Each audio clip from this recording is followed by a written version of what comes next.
massive head-eating eyeballs, swamp-dwelling mutant bloodsuckers, and one giant lizard that looks like a balloon animal with anger issues.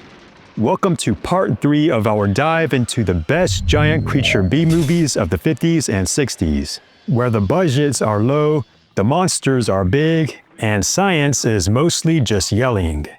Let's get weird.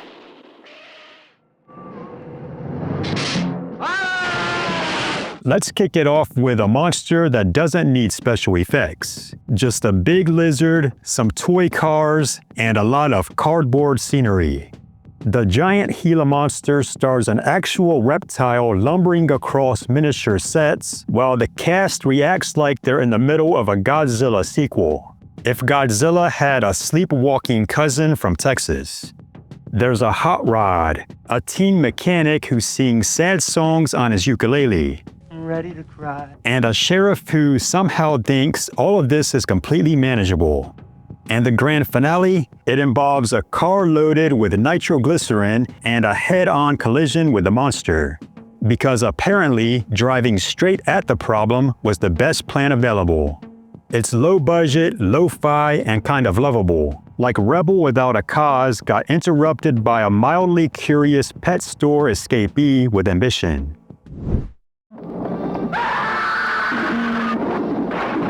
You know what's worse than a regular leech? A man-sized one with suction cups and an underground swamp lair. Attack of the Giant Leeches is part creature feature, part backwoods noir, complete with cheating lovers, swamp secrets, and monsters that look like wet trash bags with teeth. The leeches grab people from the shoreline and drag them into their watery hideout, where they're held in a kind of half-alive, half-doomed state while the creatures slowly feed. It's surprisingly grim for something that looks like it was filmed behind a bait shop using leftovers from a Halloween clearance sale. And yet, it works. A mysterious sea creature is dragging divers to their doom, while scientists stand around arguing about radiation like it's the world's slowest murder mystery. It's the Phantom from 10,000 Leagues, a title that promises Jules Verne-level adventure and delivers something closer to slow afternoon at the beach. The monster? Less fish, more soggy lizard man. Like a rubber-suited Gorn that got left in a damp closet too long. Most of the movie involves people talking about things they don't understand, walking back and forth, and exchanging theories that go nowhere. But then the creature appears, flails its claws, and boom, you've got yourself a B-movie.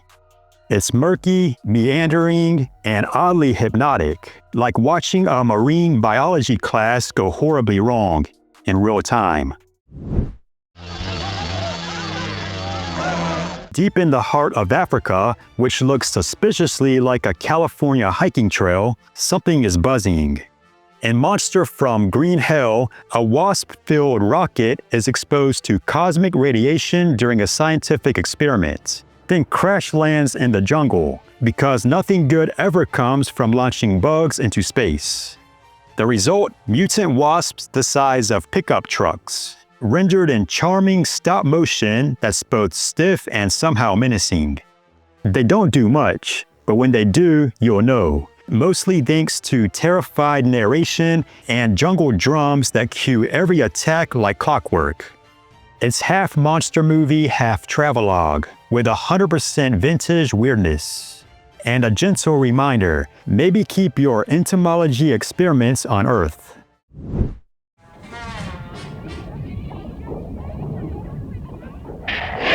Scandinavia enters the Kaiju game with Reptilicus, a flying, regenerating dragon puppet that attacks Copenhagen while flailing like a drunk parade float.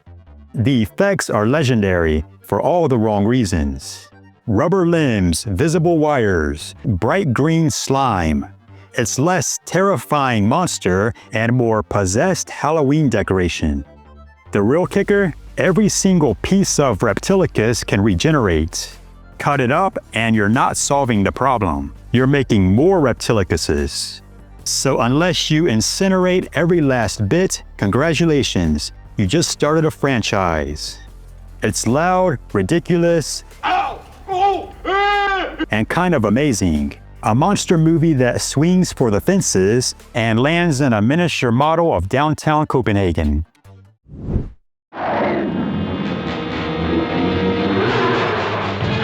Dinosaurs and cowboys? That's not a pitch. That's the beast of Hollow Mountain. At first, it plays like a standard Western. Ranchers, rivalries, romantic subplots. Until suddenly, someone opens the wrong cave and boom, dinosaur. It's like someone stitched together Stagecoach and The Lost World after a few drinks and said, yeah, this works. The titular beast, a big, hungry Allosaurus, doesn't even show up until almost an hour in. But when it does, we get a glorious stop-motion showdown, complete with stampedes, screaming villagers, and sombreros flying in all directions. Sure, the pacing is all over the place, and the build-up is about 90% cowboy drama, but that last act, worth it. It's weird, slow, and wonderfully unnecessary, which is why we love it.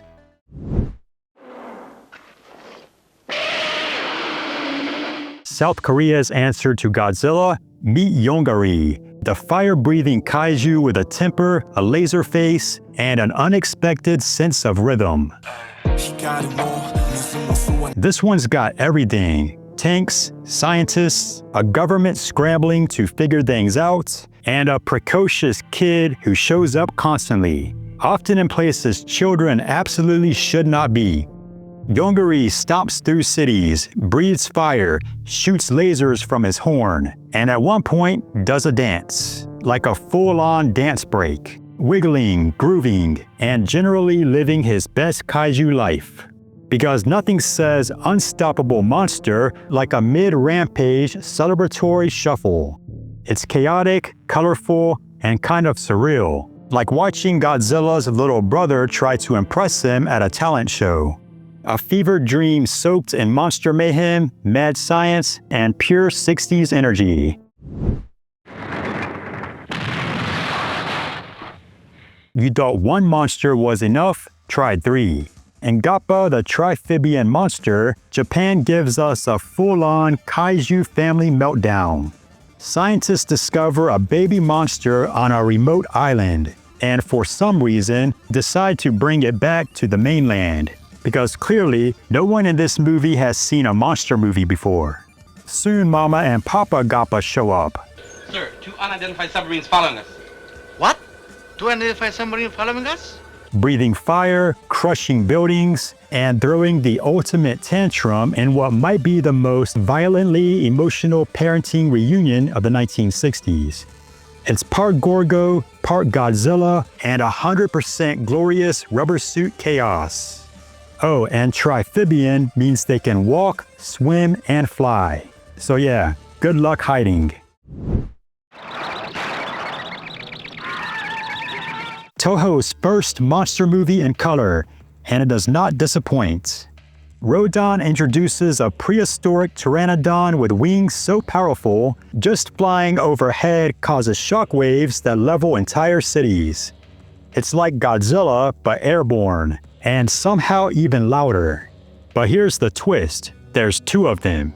Double the destruction, double the trauma, and double the high-pitched screeching that could shatter a TV dinner tray from across the room. The film starts out like a horror mystery, with miners disappearing, tunnels collapsing, and creepy underground creatures swarming the darkness. By the time Rodan erupts from the volcano, it feels like the Earth itself is having a panic attack. And the ending, surprisingly tragic. Yes, it's a movie about flying rubber monsters, but somehow it still manages to tug at your heartstrings between explosions. It's beautifully shot, thunderously loud, and a towering achievement in early kaiju cinema.